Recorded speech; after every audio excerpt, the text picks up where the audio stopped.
הצילו? מי שואל? אנחנו לא צריכות את הכסף למזוון של המשפחה. מה גורם לך עכשיו שאת לא צריכה את העזרה שלי? אתם שניכם זקוקים לעזרה שלי, אבל את במיוחד. ואני מחליטה לגבי החיים שלי. רק אני. כי אני יודעת שאם אתה תאמן אותי, נכון? אני אהיה אלופה. כן, אני יודעת. אני מצטערת. כולם שאלו עלייך. לא ידעתי מה להגיד. אני מצטערת. כן, אני יודעת. אז מה להגיד?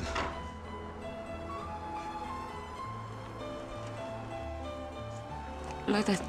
שזה לא משנה? לא. מצטערת. אני אתחתן איתך, אם אתה תדע שכבוד, הערצה ואמון שווים אהבה. בסדר. הם שווים אהבה.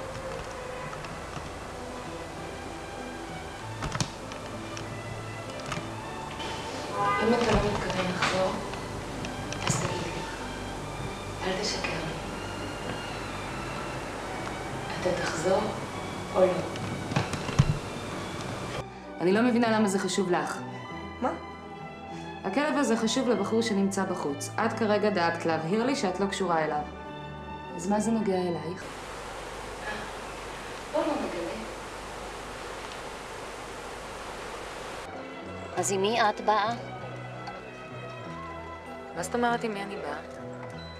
הם מביאים את ירון. איזה קסם של בחור, את זוכרת אותו?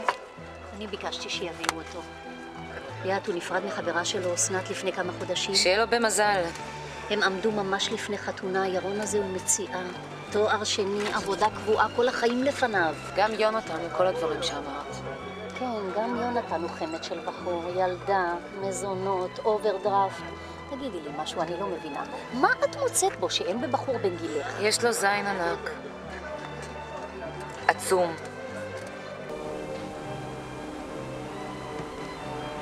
מה זה, לוי?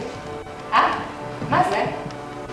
מה, אנחנו מנסות על עצמנו את הסכו"ם החדש? ככה את נעשית פחות מושכת בשביל אבא? אבל מאמי, את לא מבינה את העיקרון. העיקרון הוא ש... בואי, אני אעשה לך מסאז' ברגליים. לא, קודם תסיים את זה. קרם, וזה אפילו לא הקטע שלי רגליים, רגליים זה מגעיל אותי. טוב, אז תתחיל.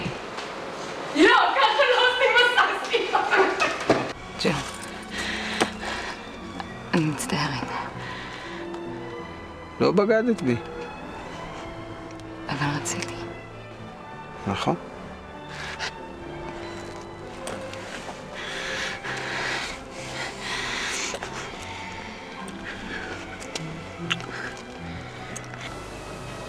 בילי, אני רק רוצה שתדע אני חושבת שאתה הבחור הכי מתוק בעולם.